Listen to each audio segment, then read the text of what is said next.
Fala, gigante! Saudações vascaínas! Nosso Vascão venceu mais uma vez, dessa vez pela Copa do Brasil, jogo de ida. A vítima, a mesma.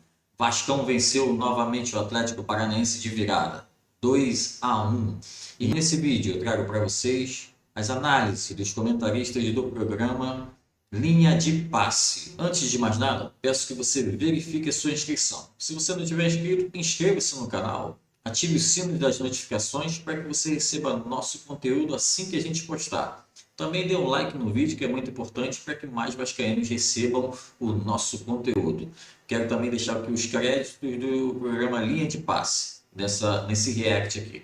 O Vasco está conseguindo arrancar resultados importantes. Em 4 dias, 2 viradas em cima do Atlético. Não tem crise de confiança. A gente falou isso sobre o Corinthians ali, não tem nenhuma. Eu queria chegar nessa palavra aí. Confiança. A gente pode falar daqui a pouco do Payet, que está precisando, né?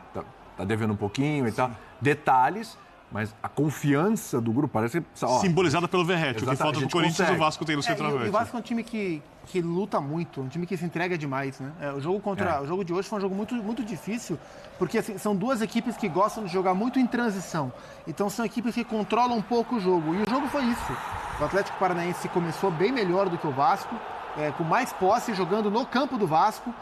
Durante o primeiro tempo, o Vasco conseguiu, em dado momento, equilibrar um pouco as ações, agredir um pouco mais.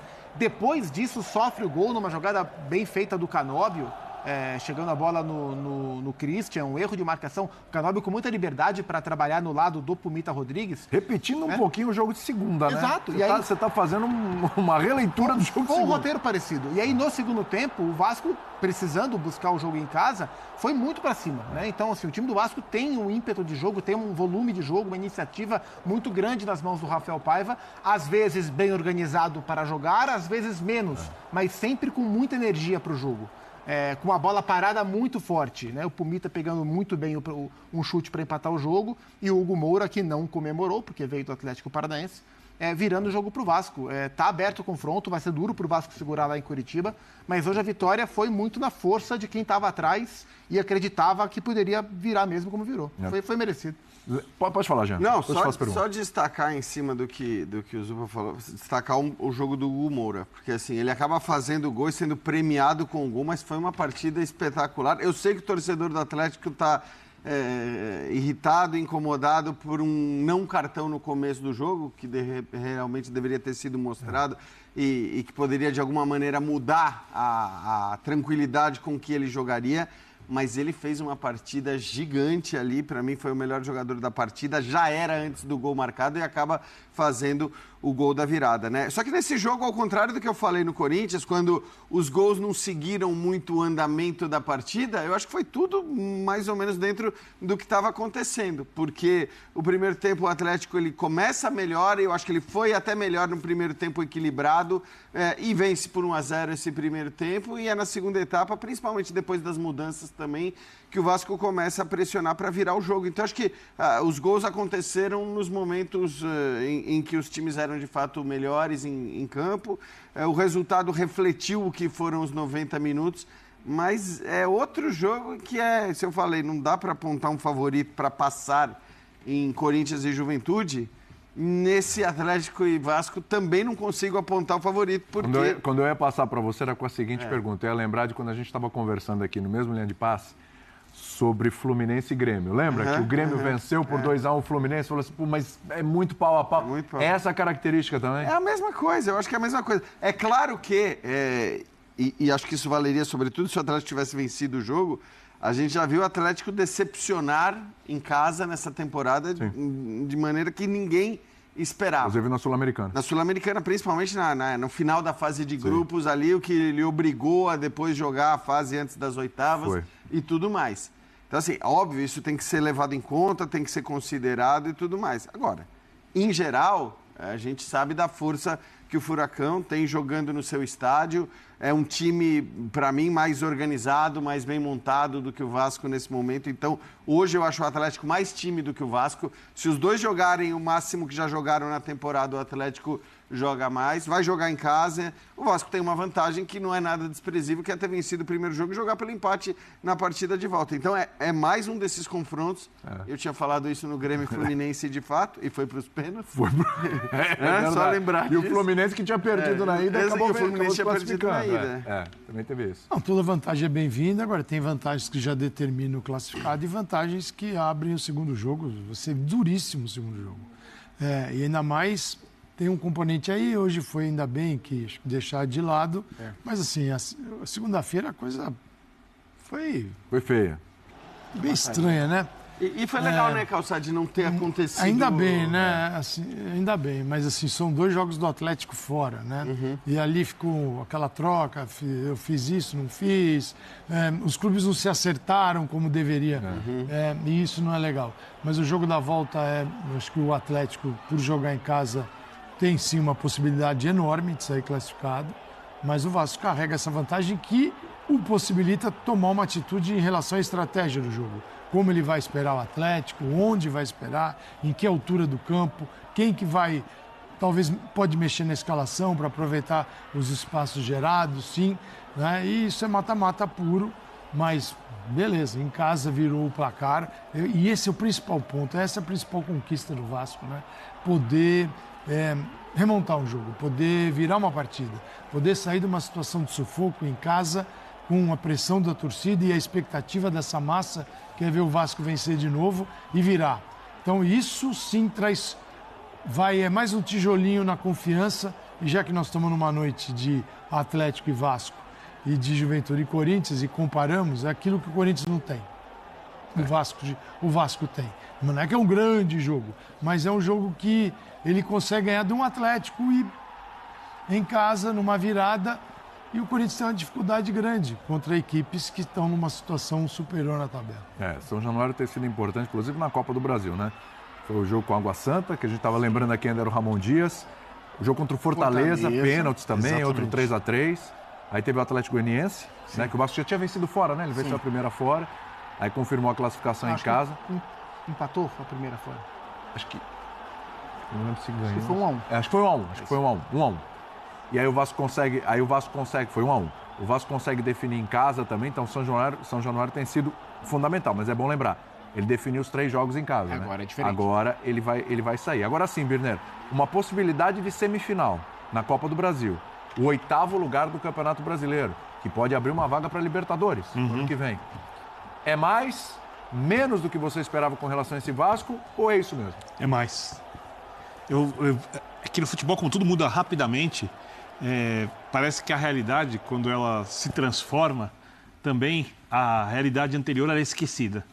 Eu me lembro de participar de diversos programas aqui na casa, com muita crítica à montagem do elenco do Vasco, quanto pagaram por jogador X e Y, os problemas com a 777, a saída da SAF, a forma como entra a diretoria, o Pedrinho demitido o técnico rapidamente.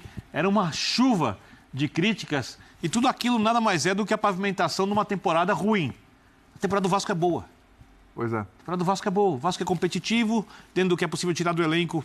Eu acho que o treinador tira. Para as possibilidades. Não corre risco algum, né? Não corre risco, né? No Campeonato Brasileiro? Nenhum risco. E o Vascaíno tem trauma com o Assim, rebaixamento. tem 31 pontos, hoje é o 8º colocado, não pode titubear, não pode entrar naquele viés de queda ali que você atrapalha. 13 para... Ainda tem mais 14, mas eu acho que hoje o Vasco olha mais para a possibilidade de Libertadores do que o receio Isso passa muito pelo Rafael Paiva. Então. De maneira surpreendente, ele garantiu a continuidade, ele transformou a interinidade dele em algo perene para a temporada. De maneira, assim, inesperada, né? Porque o Vasco teve um primeiro impacto com o Rafael Paiva muito positivo, e o ápice foi aquela goleada sobre o São Paulo, do São Januário. Foi. Ali a gente teve a certeza de que o Pedrinho tão cedo não ia mexer.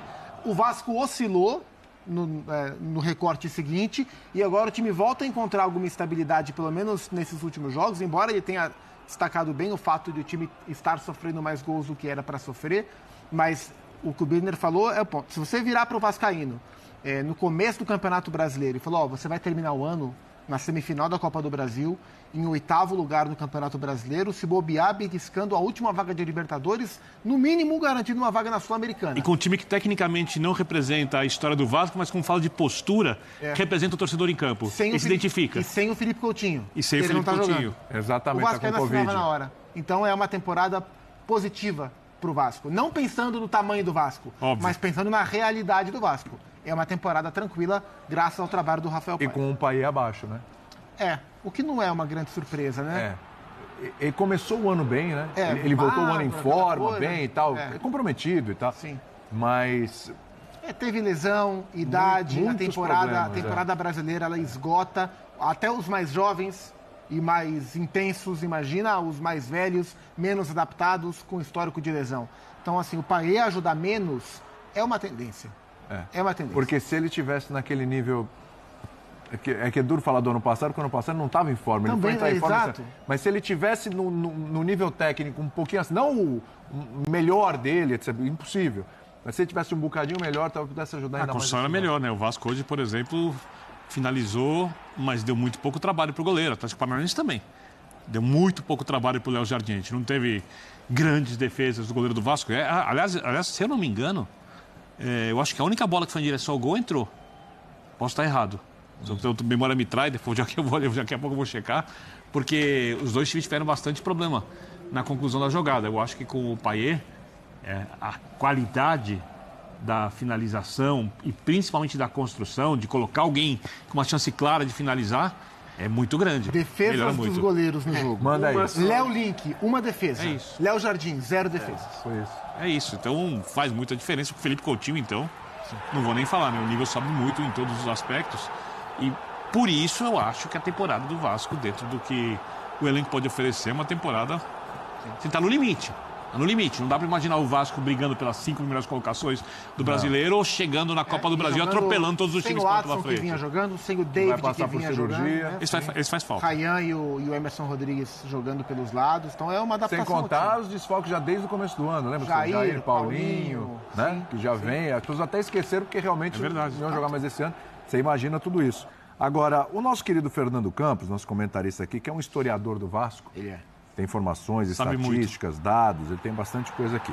Então tá aqui no grupo do F360, amanhã 9 da manhã tem um F360. Ele não abrindo mandou a nossa mensagem para programação. você, mas você vai falar sobre a mensagem que ele mandou para outro grupo de outro programa. É isso? Exatamente. o programa, porque né? porque é informação, Informação é nosso esporte. não é? Você tá no Sempre grupo foi. de todos os programas? Como ele passou por todos os programas... 360, cara. 90, FC. Fica de olho em tudo, né? O Tá pessoal tudo vai aqui. começar a fazer grupo paralelo agora. Tem alguns que ele silenciou, mas ele não falou para ninguém. É verdade. Vamos lá. São 20 jogos do Rafael Paiva no comando do Vasco, 10 vitórias, 6 empates, apenas 4 derrotas.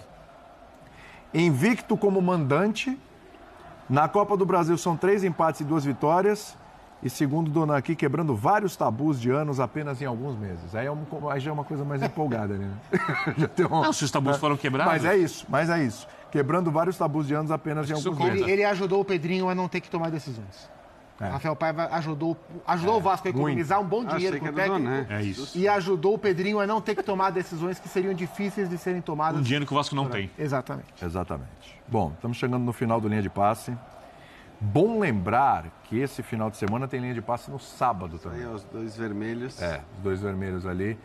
Aliás, teve um Vasco Olha que esse. ficou louco com esse vermelho aí pro João Vitor. Falei, e agora? Sério? Porque ele foi meio no embalo, né? Acho que Ele foi o assim... que fez menos aí. exato. E se você desse 2 amarelos... Só que aí se você desse 2 amarelos, só o jogador do Vasco exatamente. seria expulso. Ele deu um seria direto pra mais cada um. absurdo. Exatamente. E é isso aí, pessoal. Você acompanhou junto comigo aí as análises dos comentaristas sobre o jogo. Na minha opinião, o Vasco não fez um bom jogo. O Atlético acabou cedendo alguns espaços ali e permitindo que o Vasco empatasse e virasse o jogo. Mas com relação à criação, à produtividade, eu acho que hoje o Vasco foi bem abaixo. E você? O que você achou desse jogo? Agora o próximo jogo do Vasco é contra o Vitória da Bahia, no próximo domingo, tá? Lá, jogo da 25ª rodada do Campeonato Brasileiro. Contra o Atlético Paranaense, o Vasco só vai voltar a jogar o jogo de volta, né? No dia 11 de setembro. No dia 11 de setembro, devido à paralisação aí, data FIFA, os jogos da Seleção Brasileira. Tá bom? Se você chegou até aqui, você é um gigante. Você tem o DNA Vasco. Verifique se você se inscreveu no canal, ative o sino das notificações e curta o vídeo caso você ainda não tenha feito. Deixar novamente aí os créditos para o canal, os canais ESPN, programa Linha de Passe. E é isso, galera. Vou ficando por aqui. Até o próximo vídeo. Tchau.